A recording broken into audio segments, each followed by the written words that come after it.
Hello, Scorpio, Sun, Moon, Rising, and Venus signs. Kamusta kayo? Sana po nasa mabuti kayong kalagayan. Welcome back po sa Star Tarot. At kung bago kayo dito, welcome din po kayo. Please subscribe, like, share my videos, and leave me a comment kung nakaresonate kayo. Thank you. So, first message ninyo is embrace friendship, Scorpio. Kasi, baka ang iba sa inyo sa ngayon, maybe you are making new friends sa ngayon, baka ang iba din sa inyo, meron na kayong yung mga existing friendly relationships ninyo sa ngayon, maybe you are going to have more time to, take care of it. Maaring you're going to have more time um, to nurture it, cultivate your friendship, no? Maaring mas ngayon, mas marami ka ding panahon para sa inyong mga kaibigan, no? So, what else? We have befriend pleasure. Ayan. So, deserve nyo din naman ito, diba, Scorpio? You deserve the pleasure that the universe, no, may offer you. Kasi, masipag ka, no? Masipag ka, matyaga ka, matyaga ka at pinagtatrabahuan mo din ng mga bagay-bagay sa buhay mo. So, you deserve it, no? Tumutulong ka din sa iba. You're also very compassionate person. Kaya, you deserve pleasure. Whatever it is, no, that the universe may offer you sa ngayon para ma-enjoy mo naman, i-appreciate mo na lang ito. Embracein mo ito, no? Study to know yourself. Ayan. So, siguro, marami kayong ngayon. May libro. So, po pwede nga yung iba sa inyo. Siguro, nagbabasa kayo. Baka bookworm kayo. Mahilig kayong magbasa. Mga self-help books. Siguro, nagbabasa kayo. Kaya marami kayong natututunan. Marami din kayong naiintindihan na about yourself. Kasi baka may mga sitwasyon kayo na tanong kayo sa sarili ninyo, 'di ba? May mga nadidiscover kayo sa sarili ninyo na hindi ninyo naiintindihan. So maybe, no, through reading books or baka nire-research ninyo 'yan, mas naiintindihan niyo na yung sarili ninyo. Mas nadidiscover ninyo na ganito pala ako, 'di ba? Ganito pala 'yon.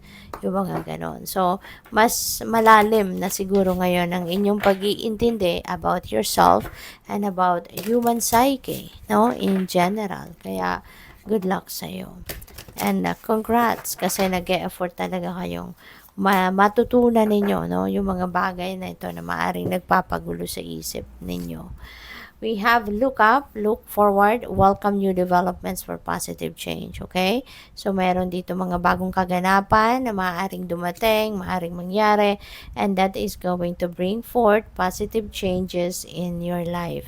Hindi lang ito sa iisang parte ng buhay ninyo na mga pagbabago itong dadating, but it could be, no, in various areas of life. So, what else? We have eyes of love. Focus your eyes on loving actions and your lips on your loving words.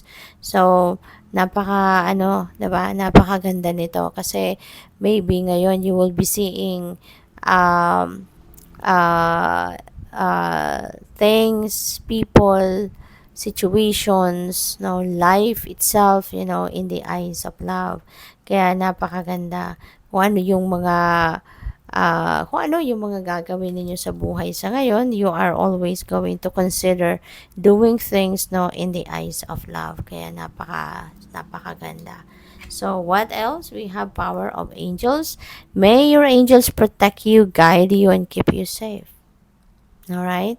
So, alam naman siguro ninyo, 'di ba? May naka-assign sa bawat isa sa atin. Meron naka-assign ng universe, no, na guardian angels para sa bawat isa sa atin. Kaya maaari din, na lagi din kayo nakikipag-usap sa kanya.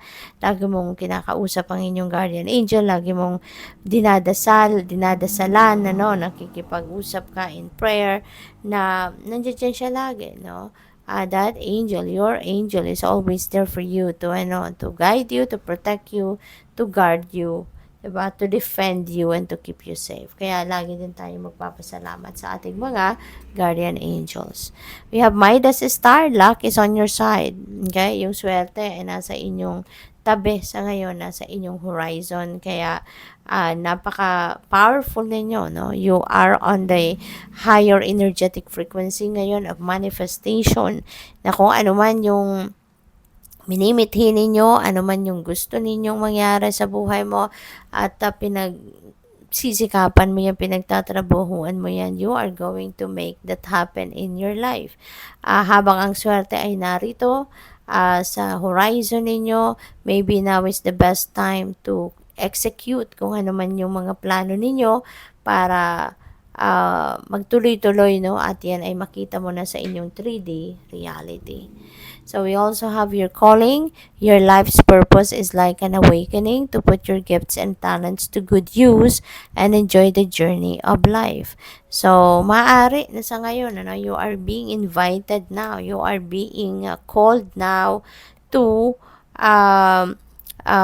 embrace your gifts, no? Embrace your spiritual gifts and talents, and gamitin ninyo yon para makatulong kayo sa iba. Gamitin ninyo yon to carry out your purpose or your mission in life, no? So, good luck sa'yo. Thank you for watching. Love and light. Namaste.